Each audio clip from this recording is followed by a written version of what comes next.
Today's lesson is on composite functions, so we're going to start off by setting out two functions.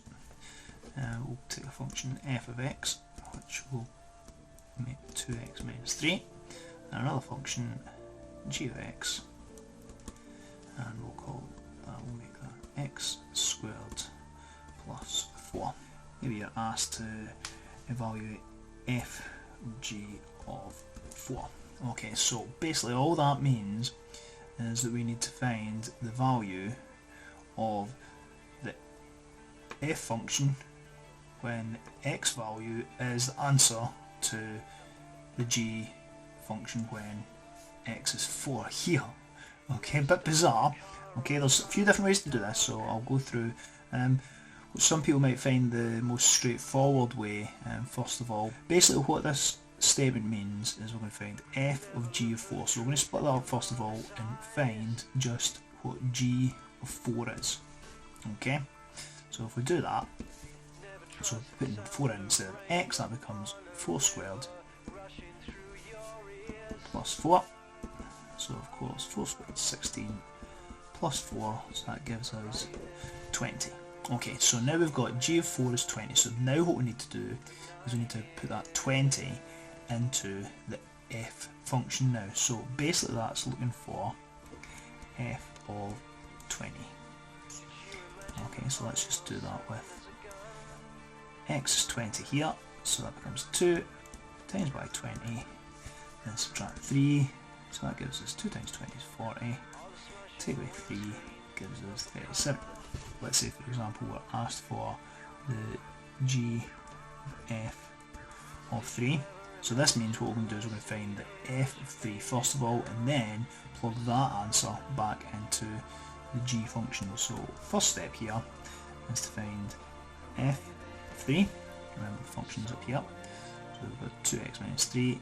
So swapping 3 in for x becomes 2 times 3, take away 3.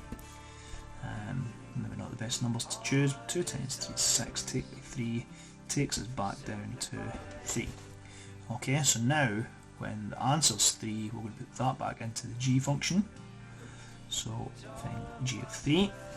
Okay, if the answer here was 7, it would be find the g of 7, and so on, like we did earlier on. So x squared plus 4, this is the function we're going to use this time. When x is 3, so that becomes 3 squared plus 4, which is 9 plus 4, which is 13. Okay, so as I say, that's one way we could do that.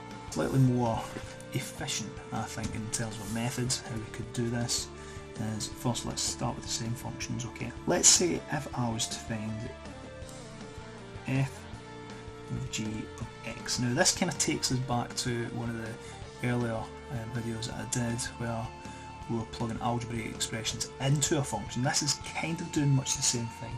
So what this means here is I'm going to find an expression for f of g of x. Okay, so I'm not finding for a value at this stage, I'm just finding the function itself, which is obviously called a composite function.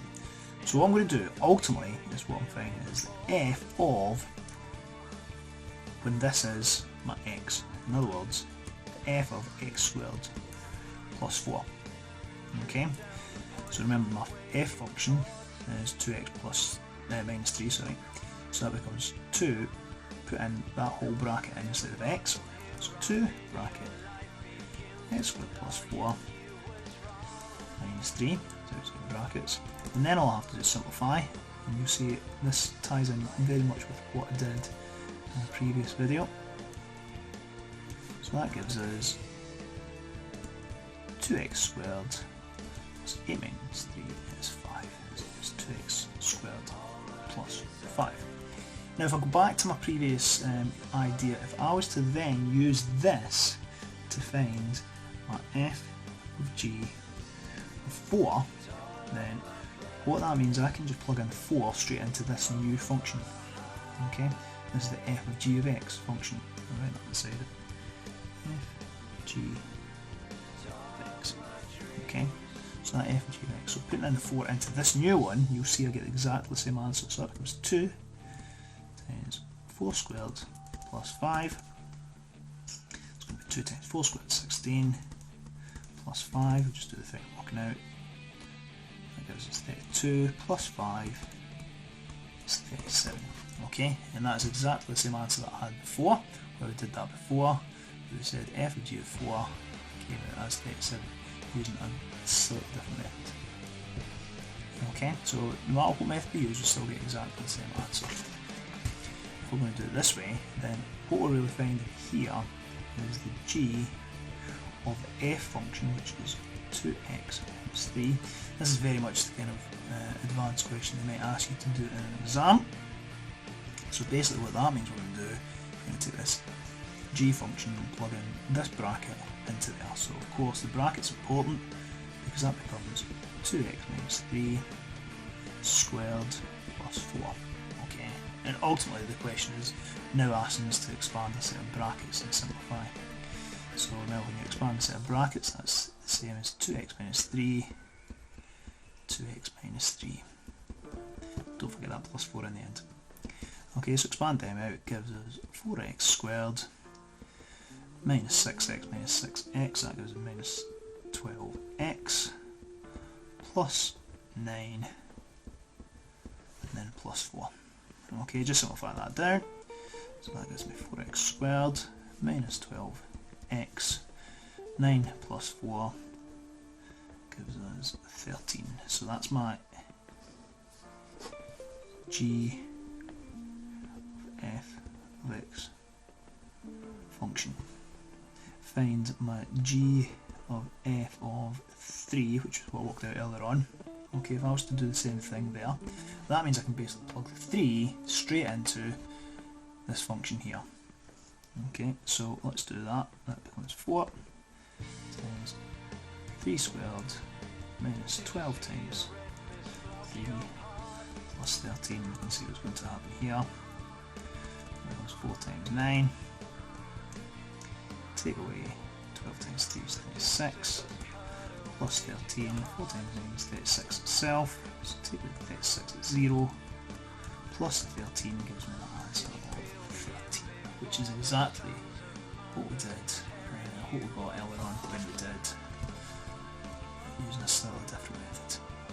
So two different methods to do exactly the same thing.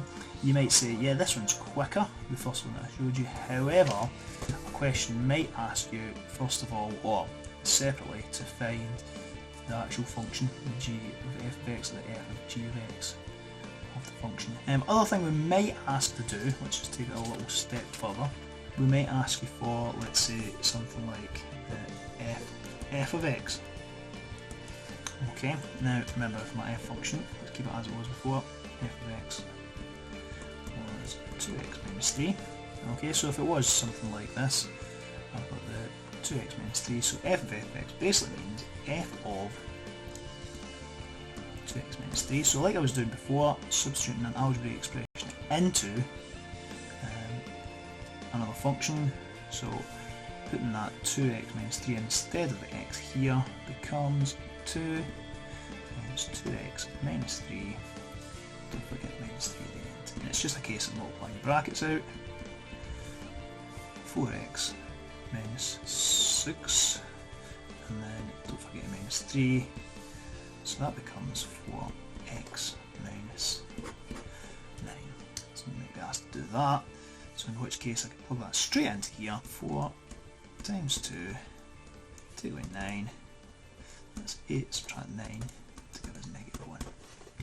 Okay, and you could do done exactly the same thing with g of g of x, or g of g of negative 4, or whatever the value might be.